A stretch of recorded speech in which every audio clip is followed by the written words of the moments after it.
تخيل كده ان في مدرسه لو دخلتها حياتك هتتقلب للاحسن. مدرسه ما فيهاش فصول، ما فيهاش مدرسين، ما فيهاش طابور الصباح، لكن كل يوم وانت ماشي وانت بتفشل وانت بتقوم انت فعليا بتحضر فيها. والمدرسه دي اسمها ازاي تعيش، ولو فهمتها ولا حاجه في الدنيا هتهزك. بس ليه المدرسه دي اهم من اي تعليم؟ ما احنا طول عمرنا بنتعلم، بس عمر حد علمك ازاي تتعامل مع حزنك، او في حد علمك ازاي تتعامل مع خسائرك، او ازاي تحب نفسك، او ازاي تنجح بطريقه صح. احنا اتولدنا ورمونا في الدنيا من غير مانوال، زي واحد اشترى جهاز معقد من غير كتب تعليمات. وعشان كده كتير بيضيع، وعشان كده كتير مننا بيغرق، وكتير مننا بينجح غلط، وكتير مننا بيفشل صح. واحنا النهارده هنفتح كتاب عمره ما اتكتب، كتاب الحياه.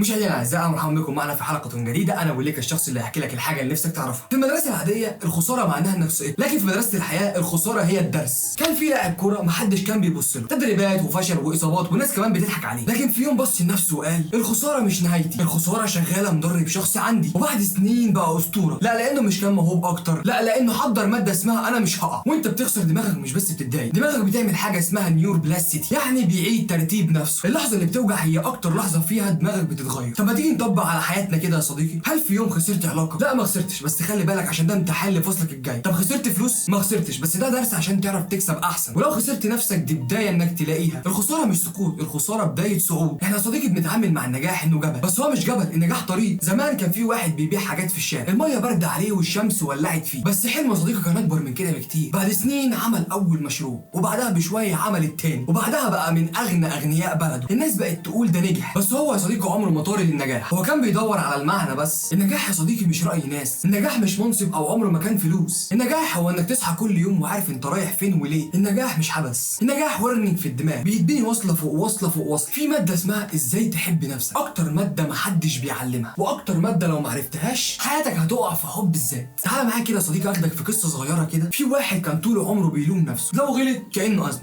ولو فشل بيجلد ذاته، لحد ما حد قال له جمله بسيطه: لو ما سامحتش نفسك هتسامح مين؟ ومن ساعتها بدا يحترم نفسه جدا. لما بتجلد نفسك يا صديقي دماغك بتدخل في مود اسمه التدمير الذاتي، لكن لما بتقدر نفسك جسمك بيفرز الدوبامين، يعني جسمك بيولع طاقه بدل ما يطفي نفسه. حب الذات مش اكل كتير وراحه كتير ونوم كتير. حب الذات الحقيقي هو انك تقول لا. اول حاجه توقف جلد الذات، ثاني حاجه تحترم حدودك جدا، ثالث حاجه تفرح نفسك بنفسك، رابع حاجه تصدق انك تستحق. ونصيحه مني، الماده دي هتغير حياتك جدا. طب ازاي نعيش فعلا؟ اكتب الخساره وتعلم منها درس واحد فعلا. اكتب تعريفك الشخصي للنجاح، واكتب 5 حاجات بتحبها في نفسك. ما تنساش تمشي كل يوم 10 دقايق على الاقل. ما تنساش تاخد راحه من غير ما تأنب نفسك. تخيل نفسك قدام باب كبير مكتوب عليه مدرسه ازاي تعيش، تدخل فيهم تلاقي 3 فصول. اول فصل فصل الخساره، ثاني فصل فصل النجاح، ثالث فصل حب الذات. وانت كل يوم تفتح فصل وتخرج انسان تاني. مدرسه الحياه يا صديقي ما فيهاش جرس، ما فيهاش اخر حصه، ما فيهاش مدرس بيقول لك افتح الكتاب. الحياه نفسها هي المدرسه، اللي وجعك، اللي فرحك، اللي كسرك، اللي علمك، كل ده منهج يا صديقي. ولو حد سالك ازاي تعيش قول له اتعلم، بس مش في الفصول اللي احنا نعرفها، اتعلم في مدرسه الحياه ودروسها الثلاثه انك كفايه تعيش في حياه كامله. وفي نهايه الحلقه يا صديقي ما تنساش تشترك في القناه وتفعل زر الجرس عشان توصلك كل الحلقات اللي جايه.